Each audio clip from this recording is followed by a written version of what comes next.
জান, তুমি যে আমার খালি বুড়া কও, আমি তো বুড়া হয়েছি বাতাসে। হ্যাঁ, এই শীতের মধ্যে আমি কিন্তু একটা শীতের কাপড়ও গায়ে দেই নাই। চলো তাহলে কালকে দেখা করি। আব্বু, তুমি এই বয়সে এগুলা কি করো? এই রাখি রাখি। কি কস, এডি করতে আবার বয়স লাগে নাকি? ও আচ্ছা, বয়স লাগে না। দাঁড়াও তাহলে আমি আম্মুর কাছে যে বিচারটা দিয়ে আসি। যা দে, বিচার দে। আমি কমু তুই সিগারেট খেয়ে ঠোঁটটি কালা করছস। আব্বু, তুমি ভালো মতোই জানো আমি সিগারেট খাই না। আর ঠোঁট কালো হয়েছে হয়তো সান এক্সপোজারের কারণে। আর লিপসের কেয়ার না করলে ঠোঁট এমনিই কালো হয়।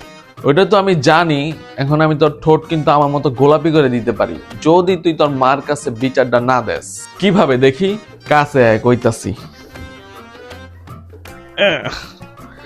এই যে দেখ, এই অর্গানিক আর লিপ স্ক্রাবটা দিয়া ঠোঁটটা 2 মিনিট ঘষা লাগবে, বেশি ঘষা যাবে না কিন্তু হালকা করে ঘষবি।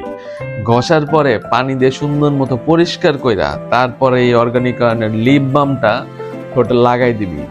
কয়েকদিনের মধ্যেই দেখবি ঠোঁটের কালচে ভাবটা দূর হয়ে ন্যাচারাল ঠোঁটের কালারটা ফেরত আসবো। আর আমার মতো ঠোঁট গোলাপি হয়ে যাইব। ও তাহলে ঠোঁট গোলাপি করার জিনিস তো পেয়ে গেলাম, যাই আম্মুর কাছে যে বিচারটা দিয়ে আসি। হালার পো, বাপের লগে বাট পারি।